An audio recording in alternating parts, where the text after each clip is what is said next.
Hi, my name is Dixie King, and this presentation is about creating an effective writing assignment, more specifically, a literature analysis essay for a first-year college English course. The learning goals for this presentation are to obtain knowledge of the components of an effective literature analysis essay assignment, to gain awareness of the aspects of designing and scheduling a literature analysis essay assignment, and to understand the importance of both peer review and instructor feedback. The components of an effective writing assignment are identification of assignment objectives, designing and scheduling of the assignment, creation of detailed instructions, modeling instructions, and evaluation.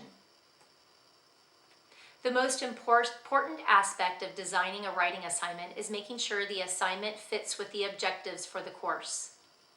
In a first-year college English course, the main objectives should be developing critical thinking skills and strengthening writing abilities. According to Abel, the one common aim of college teaching is to get students to think. Writing is so essential to learning, according to Paul and Elder, that one cannot be educated and yet unable to communicate one's ideas in written form. An assignment is effective at developing critical thinking skills when it includes analyzing literature, making arguments or claims, identifying evidence or support for the claims, recognizing fallacies and counterarguments, presenting, synthesizing, and developing arguments in a logical manner, discussing literature with peers, communicating logically, either in writing or verbally. An assignment will strengthen writing abilities if the instructor models the writing process and scaffolds instruction as students work in small groups.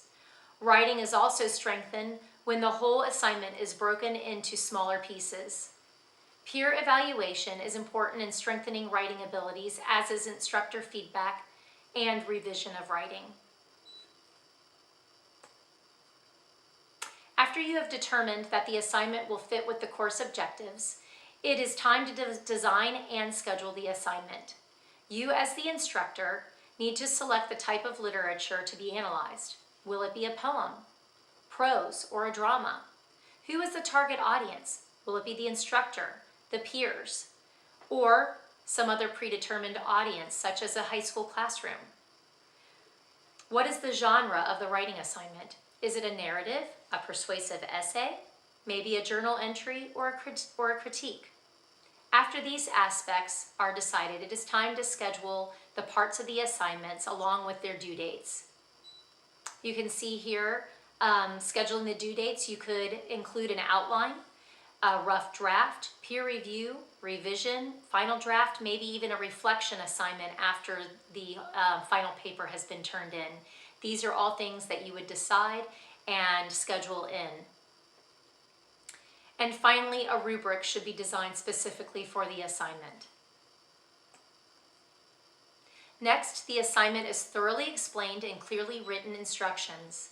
These instructions should include the following items: how the assignment meets the course goals. What is the purpose of the assignment? Who is the target audience? What is the mode of writing, including the length, style, and the formatting? What are the due dates? What are the scheduled parts and the due dates? What is the evaluation criteria? Here we have an example of a poetry assignment that I created for a first-year college English course that I'm teaching this semester. Notice the learning outcomes, the detailed assignment instructions. You see that I've included the audience, and there's a detailed schedule at the bottom. Modeling critical thinking and the writing process has been proven in many research studies to be highly effective. After instructor modeling of analyzing literature, scaffolding, or slowly decreasing instructor directed teaching has proven to be successful in the learning process. Small groups analyzing literature with some instructor supervision is a way for students to practice what they have been shown. It is also great reinforcement to have the students in the groups present their ideas after their analysis of the literature. In the same way, small groups practicing the development of a thesis from arguments is a great way to reinforce what they've learned from direct teaching by the instructor. This is an example of a critical thinking activity that I did with my class this semester. It involves analyzing a poem using close reading strategies. The students were given a poem to read. In this case, they were given Mother to Son by Langston Hughes.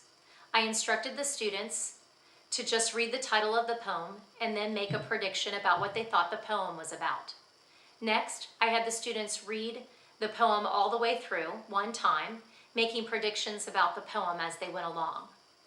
We then discussed these predictions as a class. I had them reread the poem, looking for similes, metaphors, and imagery. We discussed what they found afterwards. Again, I had them read the poem, but this time they looked for rhyme schemes, and meter. This process continued as they looked for other poetic elements. The last step in the close reading was asking questions about facts, themes, definitions, symbolism, pattern, evaluation, historical and cultural context, genre, social policy, and cause and effect. I then guided the students to making arguments from identified questions, which led to claims that were used to write these thesis statements. In this way, the students were directed in looking deeply at a poem, which in turn strengthened their ability to critically think. The last step in creating an effective writing assignment is evaluation. This step is every bit as important as the other components. It is this part of the assignment that the students learn to critically analyze their peers' papers as well as their own.